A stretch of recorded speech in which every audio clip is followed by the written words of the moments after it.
All right, so we're diving deep today. Quantum computing, it's been making waves, and for good reason. We're talking about potentially changing the world here, but also some big hurdles to overcome along the way. Yeah, absolutely. And we've got some incredible research to dig into to really help us wrap our heads around it all. Perfect, because it is complex stuff. Yeah. Let's start with, well, the basics, I guess. We use computers every day, right? Right. They use bits, zeros and ones, on or off, like a light switch. Yeah, classic computers. That's the foundation. Exactly. But quantum computers, they're using these things called qubits. Yeah, qubits, that's where the quantum magic starts. And it's not just about being faster, it's a totally different way of computing. Think of it like, instead of a light switch. Hold on, I'm taking notes here. Quantum magic. Yeah, so instead of just on or off, it's like, imagine a dimmer switch that can be at any level of brightness. Or even better, think of a coin spinning in the air. Ooh, I like that analogy. It's both heads and tails at the same time until it lands. That's kind of what's happening with the qubit. It's in this blurry state of both 0 and 1 at the same time, thanks to something called superposition. Superposition. Okay, now we're getting into the sciencey terms. Yeah. But how does a spinning coin or a qubit in superposition actually make things faster? Okay, so think of it this way. A regular computer has to go through each possibility one by one, like flipping that light switch on and off, on and off. Right, testing every combination. Exactly. But with superposition, a qubit can explore all those possibilities simultaneously because it's not limited to just one state. And that's where quantum algorithms come in. They're designed to take advantage of this, to find solutions much faster for certain types of problems. So like a shortcut. You could say that, a very powerful shortcut. And one of the most famous examples is Shor's algorithm. It can factor huge numbers exponentially faster than any known classical algorithm, which is, well, kind of a big deal. I've heard about this. It has something to do with breaking encryption, right? Exactly. A lot of our online security, like banking transactions, relies on the fact that it's incredibly hard for classical computers to factor large numbers. So a powerful enough quantum computer could crack those codes wide open, like something out of a spy movie. Theoretically, yes. But to be clear, we're not there yet.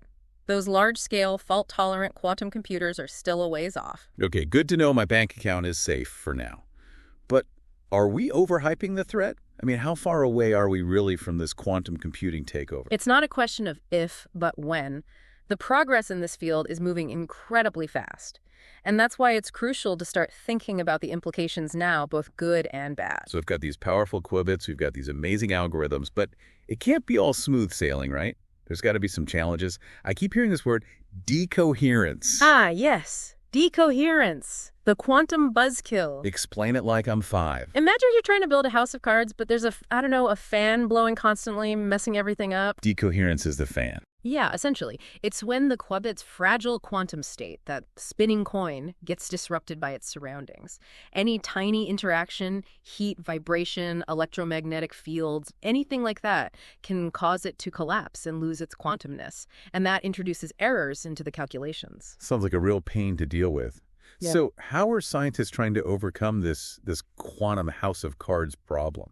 Well, a lot of brilliant minds are working on that, believe me. They're exploring different ways to build qubits, different materials, different environments, kind of like searching for the perfect recipe. A recipe for a stable qubit. Exactly.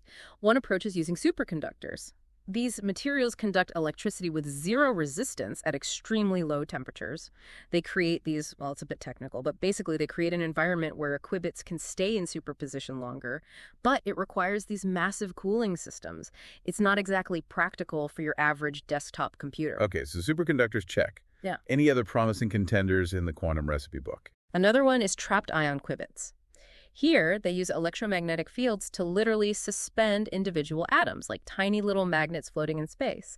And these trapped ions, they can hold their quantum state for a really long time. So it's like each approach has its pros and cons. Exactly. Superconducting qubits are fast but sensitive. Trapped ions are more stable but slower. It's a constant race to find the best balance. And it's not just academic research anymore. This is big business. Governments and companies all over the world are pouring billions of dollars into this field. Wow, billions. That's a lot of faith in the future of quantum computing. Speaking of the future, there's this term I keep hearing tossed around, quantum supremacy. Is it as, well, supreme as it sounds? It's certainly a catchy name. Essentially, quantum supremacy is like a benchmark.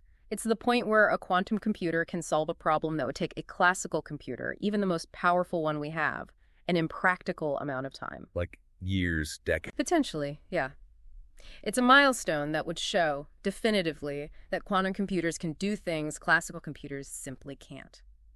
But there's a lot of debate about how meaningful it is. So cracking a specific problem, even a really hard one, doesn't mean we've unlocked the full potential of quantum computing. Exactly. We need to be careful about the hype. The real goal, the real game changer, is what's called quantum advantage. Okay, new term, quantum advantage. Break it down for us. Quantum advantage is when quantum computers can offer real-world benefits, doing things better, faster, more efficiently than classical computers in areas like, let's say, drug discovery, material science, or optimizing complex systems. So not just theoretical problems, but actual practical applications that could make a difference. Right, like creating life-saving drugs, designing revolutionary new materials, or tackling climate change. That's the ultimate goal. It's exciting for sure. So to recap, we've talked about the mind-bending world of qubits and superposition, the potential to break encryption with Shor's algorithm, and the ongoing battle against decoherence. We've explored the different approaches to building qubits, the massive investment pouring into this field, and the difference between quantum supremacy and the real prize, quantum advantage. And the future is, well, a bit uncertain, but full of incredible potential, that's for sure. But with all this power, all this potential, I think we have to ask, what about the ethical side of things? Absolutely. As this technology evolves, it's crucial that we consider the ethical implications. Who has access to this power? How do we prevent misuse? How do we ensure its benefits are shared equitably? These are questions we need to be thinking about now. Important questions indeed. So as we wrap up our quantum deep dive, a final thought for everyone listening. If we could use quantum computing to simulate the human brain perfectly, would that simulated consciousness be truly alive? Or would it be something else entirely? It's a mind-boggling thought, a fitting end to our exploration of this mind-boggling technology. I think so. The future of computing is quantum, and it's a future that demands our attention, our curiosity, and our responsible engagement.